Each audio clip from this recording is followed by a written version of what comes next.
So here we go, back again for the first time this year.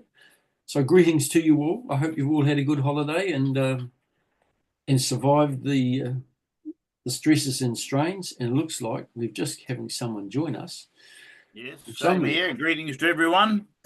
thank you, Frank. Nice to see you. Good to see you in good health. Yes, I can keep my fingers crossed at the moment. And My Joey must have got his car fixed. He did. he's back in Wairuru. Yeah, but it wasn't fixed at Wiry Workshops. Are your screens flickering like crazy? No, No, beautiful. just you. Right. Oh, No, he's back. no, that's better. No, it's not. It's having a real hissy fit. We are live at the moment, Pete. Yep. Good. Nice to see you, Pete. Welcome back to the new year. And Yes, same to welcome. you guys. Happy New Year. So I just thought I'd kick off with a bit of good news, which is kind of related but not related. And it's a offer of congratulations to Bob Brownlee, getting married over the Christmas break to Harrietta Hipango. So well done, Bob and Harriet. Hope the marriage is blessed and you're enjoying life together. Oh, he's gone again. He's back. He's gone. He's hardly with us. So good to be back, and we've got a few little topics for this morning.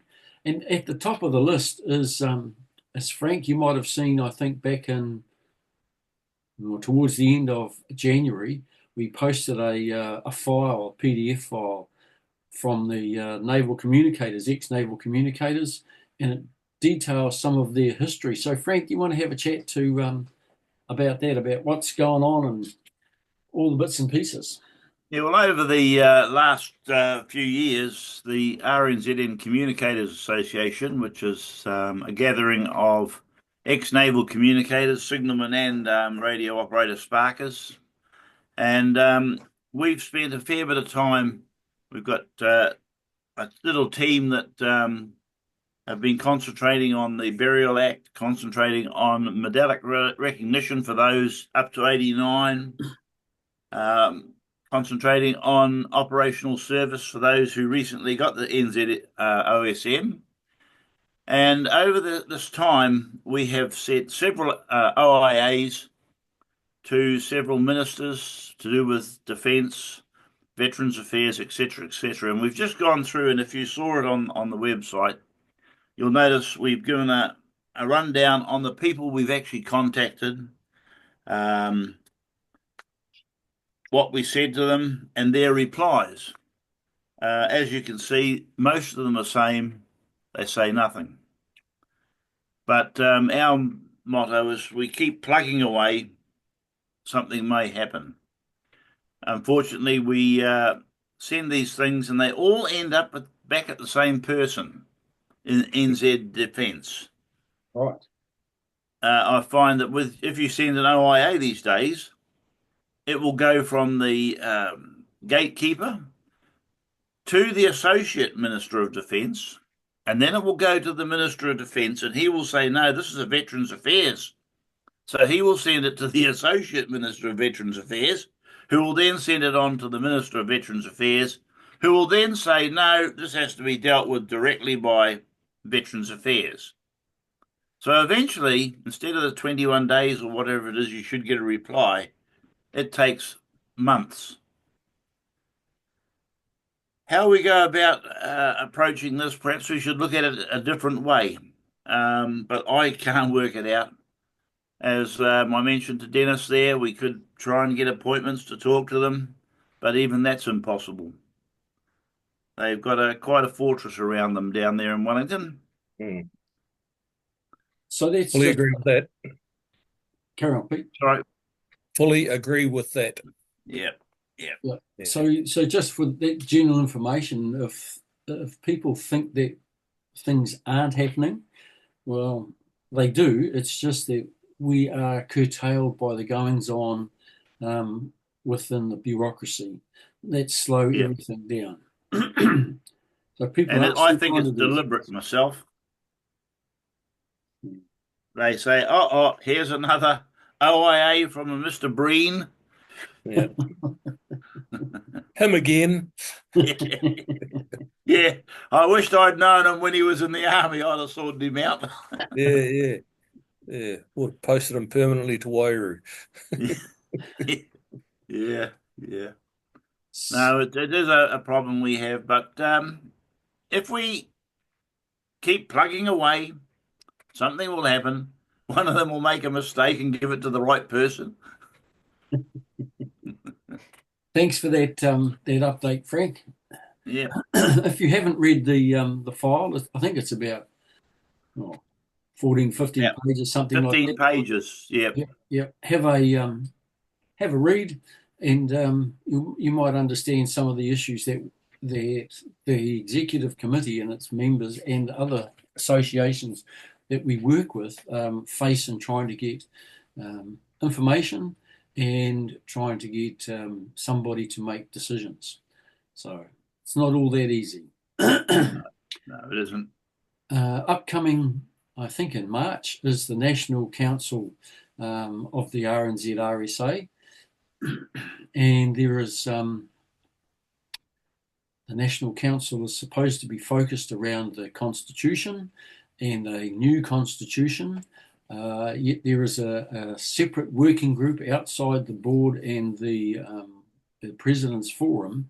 A few RSAs have banded together and have proffered an alternative constitution that they're hoping to be voted on at the National Council.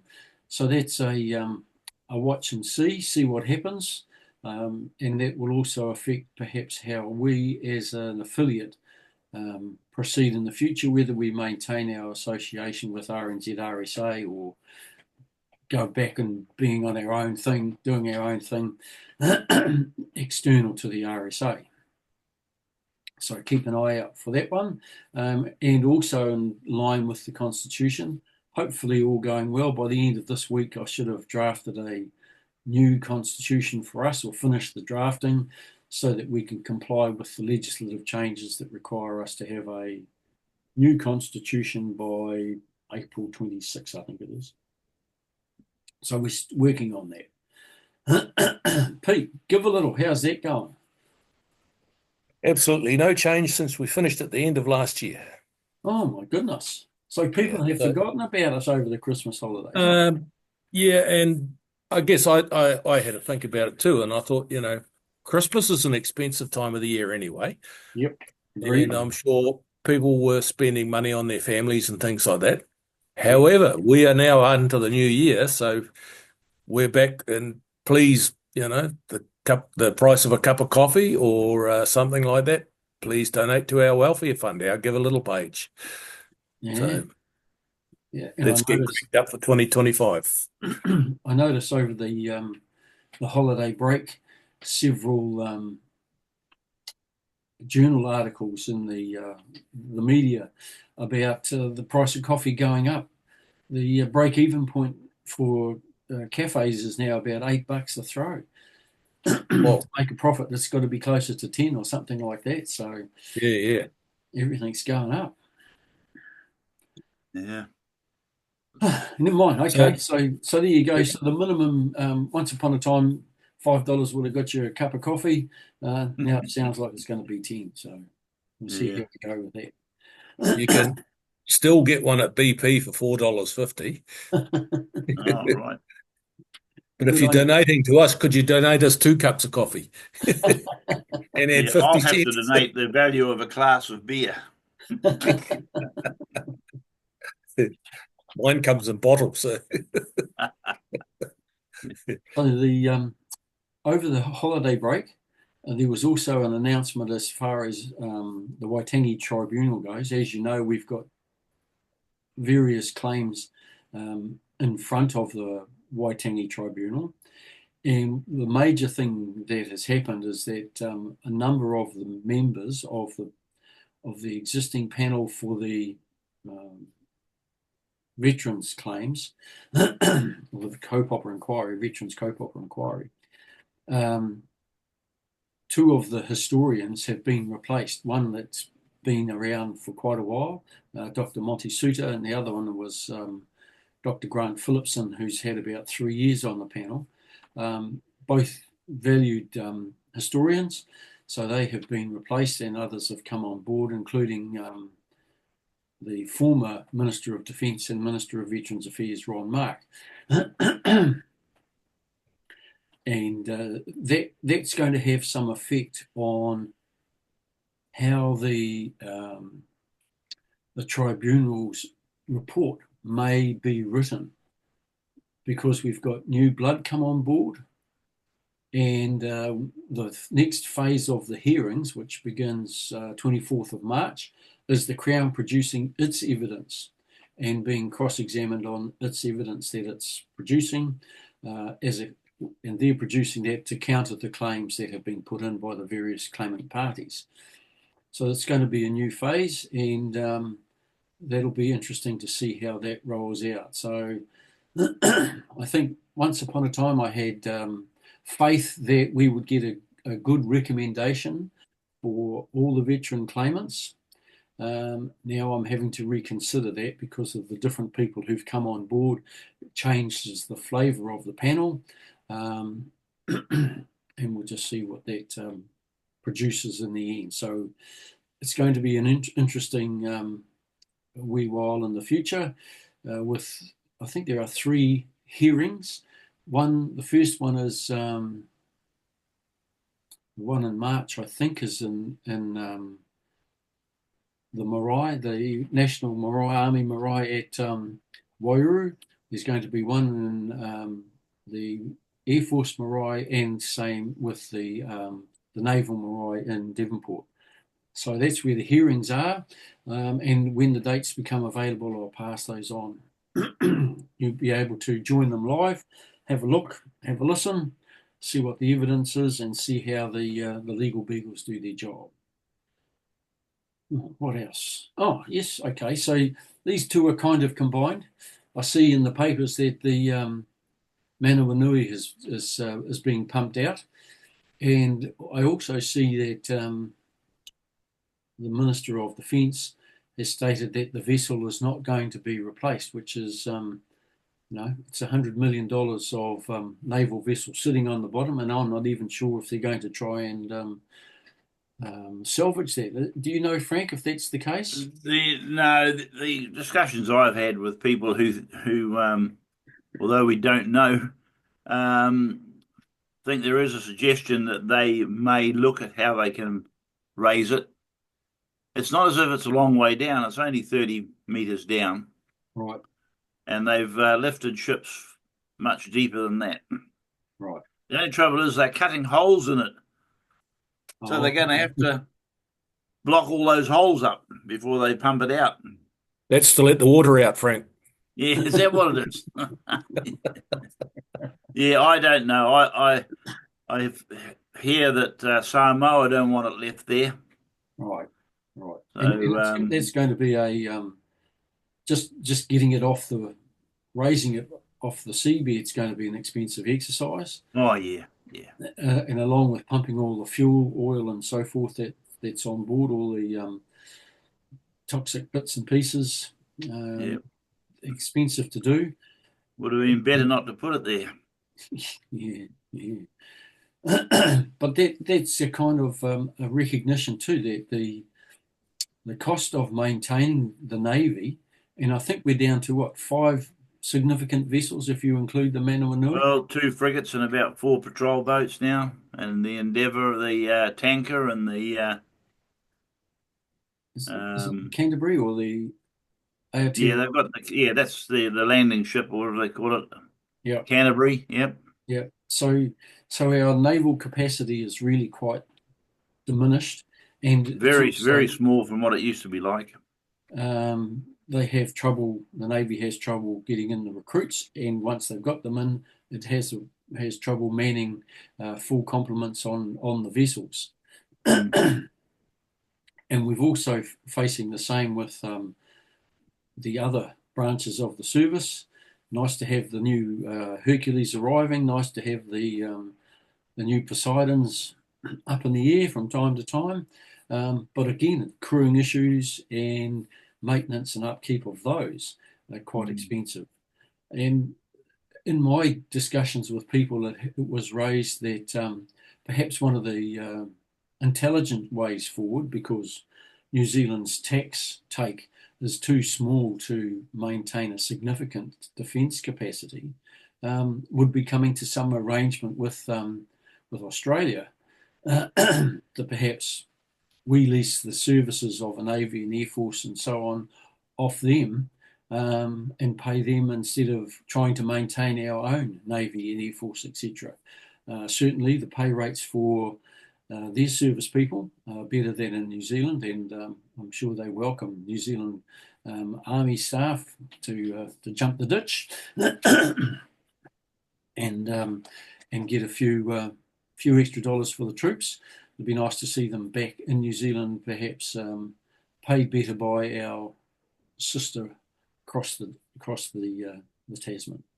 So that's something just to think about as this year rolls on and we get to hear more of the state of NZ Defence.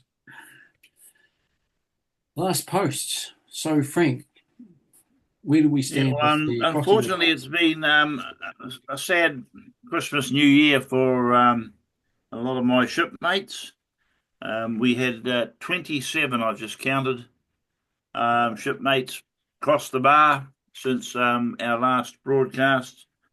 So I'm going to offer our condolences to the families of those 27 men and women. Quite a few of them have been attended. Their funerals have been attended by usual gathering of friends and shipmates. So I'll just make sure my condolences go to the families. And if you need any help, just give us a yell anytime. Thank you, Frank. And that and our condolences are offered to all those who've lost loved ones from the army, former service people within the army. If you've lost a family member, our condolences, and as I will echo Frank's sentiments that if you need some assistance, don't hesitate to yell out. And I'm sure that the funerals of those who have passed have been well attended, even though it's been the holiday period. And the same for our brethren in the RNZAF who have passed. We thank you for their service, and condolences to the families. They shall grow not old, as we that are left grow old. Age shall not weary them, nor the years condemn. At the going down of the sun, and in the morning, we will remember them. We will remember them. So there you go, folks. That's us. We've done our dash for this week. Nice to be back. And a shout out to Norris Bierman. People go, well, who the heck's Norris Bierman? Norris Bierman sent me a message a couple of weeks back saying, when are you getting back on air? I'm missing you. So thanks for the fact that you're a viewer, and I hope you enjoyed our brief start to the year, and we'll keep you updated as to what happens within the association. Remember, we're looking for people to stand up for the executive committee come July.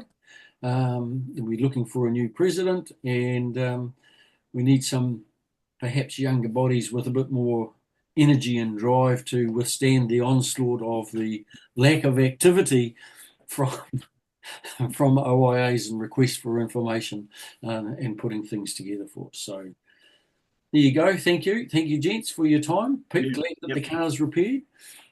It is.